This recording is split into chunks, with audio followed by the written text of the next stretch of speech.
Sonic Pocket Adventure. What an oddball. What a weird little game that's basically just Sonic 2 8-bit. Like actually Sonic 2 8-bit, not whatever the heck they actually called Sonic 2 8-bit. And so today I want to talk about why I thought this game was actually really fun, and in some ways is actually better than the 16-bit Sonic 2, I kid you not. So let's just get on into it. So I kind of briefly discussed it, but let's really talk about what even is this game. While it is essentially Sonic 2 8-bit, it does make a couple little creative changes that I think are pretty cool. So to get into this game, I think the only true place to start is just how great this game looks.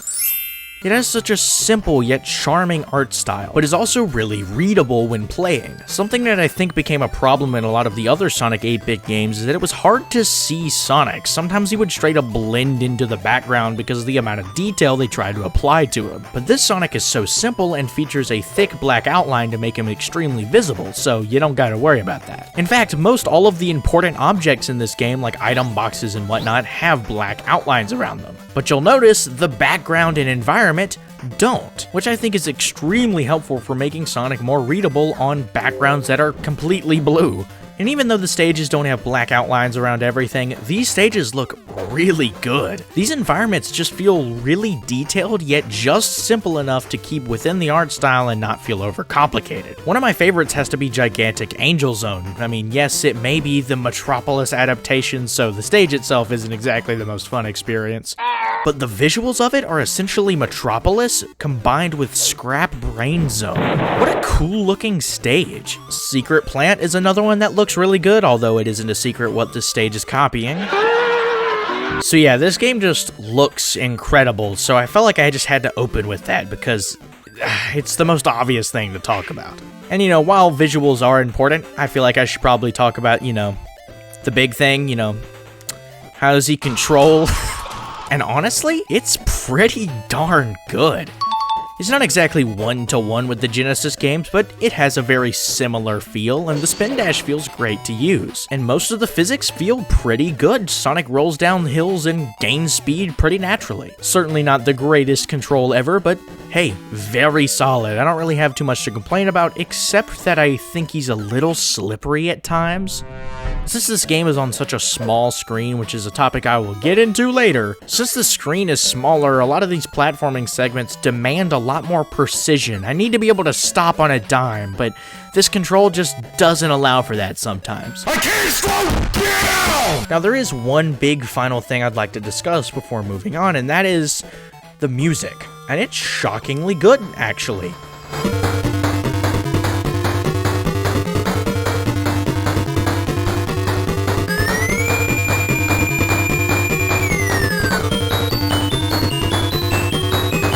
And weirdly enough, all of these songs are just 8-bit versions of Sonic 3 songs, except the first zone, which is taken from Sonic Jam, and the special stage theme, which is, shockingly, an original piece.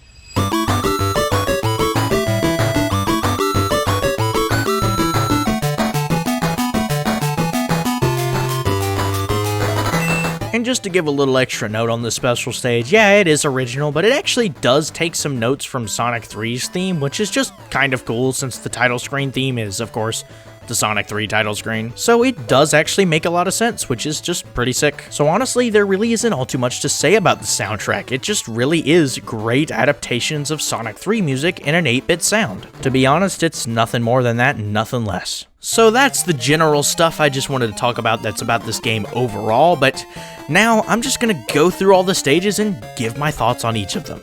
So starting things off with the Neo South Island Zone. Yes, it may just be Emerald Hill, but this is a really good opening stage. There was a lot of fun spin dash jumps you could pull off. It just felt really satisfying. I also found out about this pretty sick path where you could go upward, or like, what the heck is this? That's sick. Taking the upper path in this stage is pretty fun, and there's a lot of speed shoes scattered about that allow you to actually go pretty fast. Now, of course, since this is the first zone, it's not really too difficult, but hey, it's not stupid easy, it's just alright, it's a pretty normal opening level. But once you get to the end of it, you have a really simple boss, but hey, I mean, Sonic 2 had a pretty simple boss too, so it compares and it's about the same either way. And honestly, him having a hammer is definitely more difficult than that stupid drill thing. I don't know what they were thinking there. Next up is Secret Plant Zone. I also really liked this one. The amount of speed you can get through these loops and downhill slopes is just pretty darn satisfying. I did think some of the platforming was a little tedious, and these rotating platforms flipping screwed me up, man. This sucked.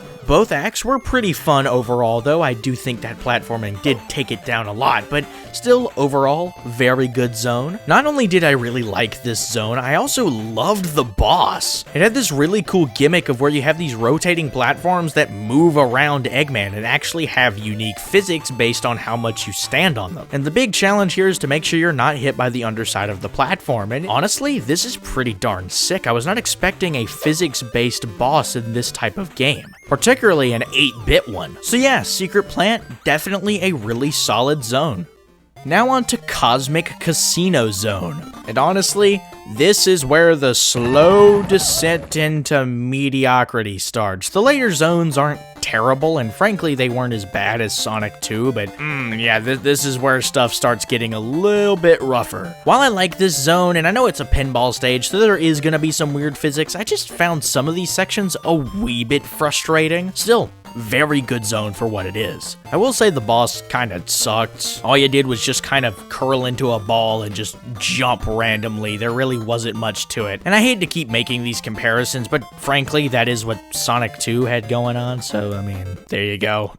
Next up is Aquatic Relic Zone. I actually like this one a good bit more than Cosmic Casino, even though it's a water level, which is kind of shocking. And I mean, it makes sense. Aquatic Ruin is one of my favorite water levels in the entire series because you're able to skip most of the water if you're skilled enough. Water is the punishment, not just the entire gimmick. And while I did get stuck in the water in this run, it still wasn't too bad. I just had to make sure I was getting air bubbles, and that was about it. Nothing too bad.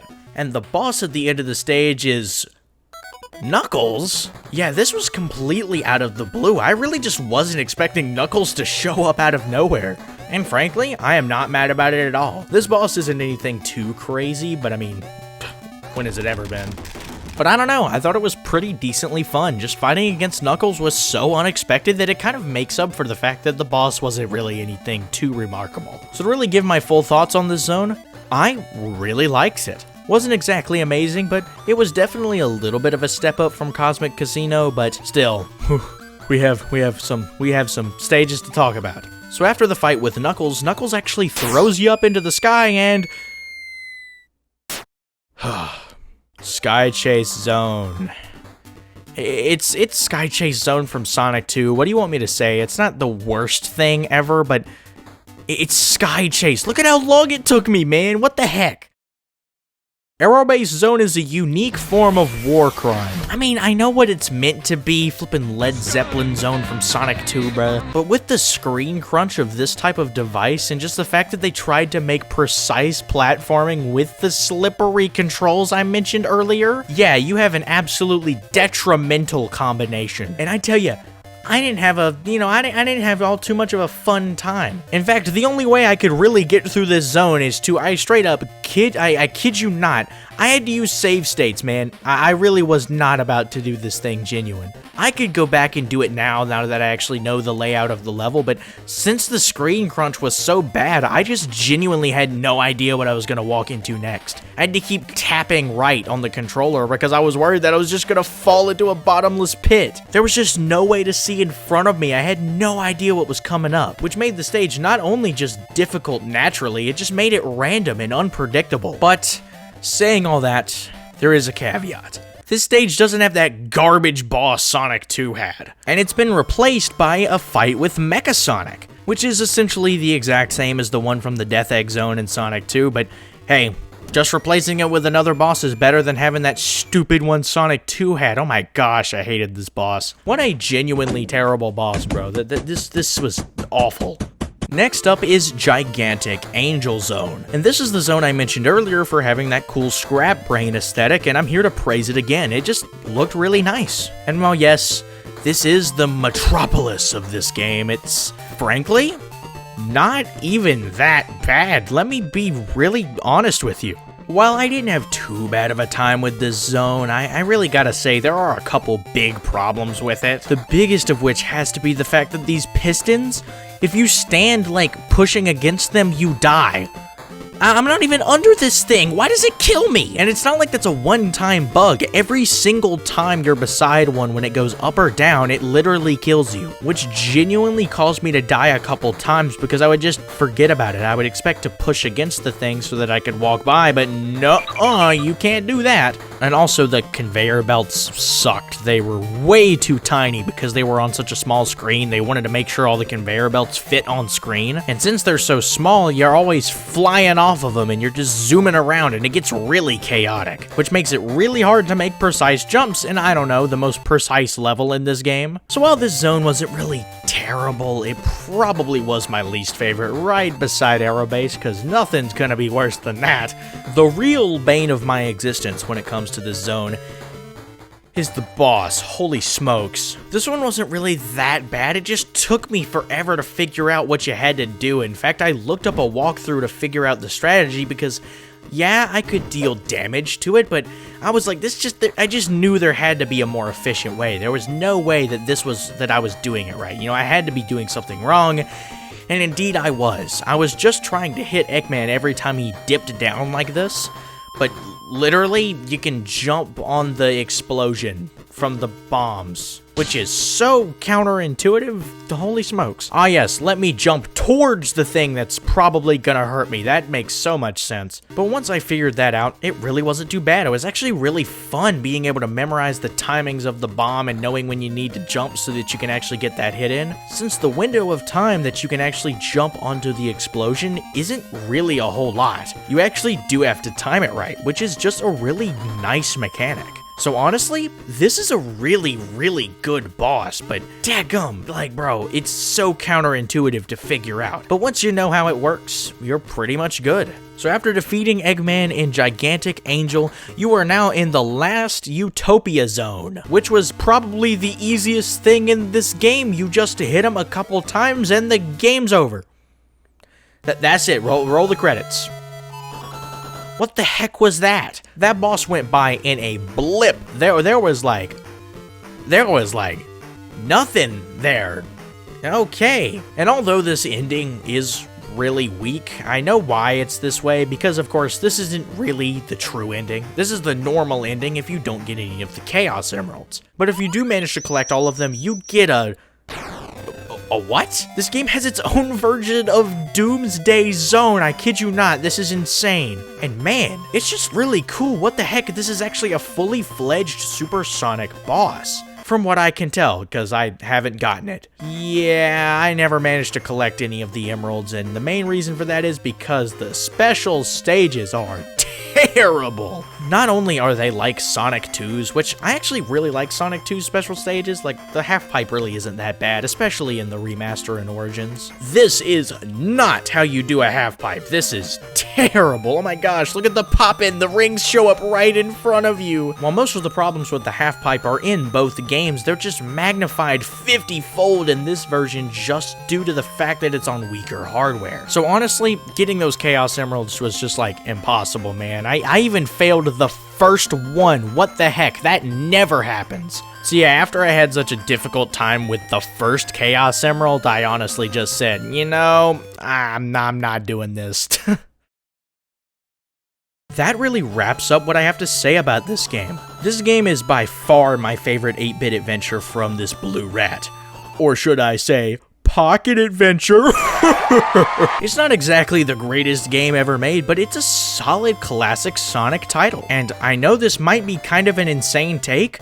I kind of liked it just as much as Sonic 2. Because yeah, even though this game has a lot of its own problems with the screen crunch and just all the weird level design and other stuff here, the fact that this is kind of a trimmed down Sonic 2 kind of carries it a long way. And although yes, this version technically does have all the bad zones from Sonic 2, although it weirdly enough doesn't have Oil Ocean, which I am incredibly thankful for. I do not miss that level. Not only does this version of the game not have an adaptation of Oil Ocean, Gigantic Angel, which is of course Metropolis Zone, doesn't have 3 acts, it only has 2.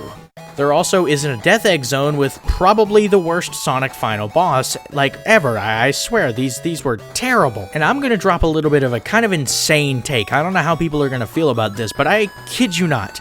If this game was remade in 16:9 so that it didn't have the screen crunch, and fixed a lot of the issues I have with this game, just the weird little bugs, like whatever was going on with this piston man, but if they did all that and just ported it to modern consoles, I would like this more than Sonic the Hedgehog 2.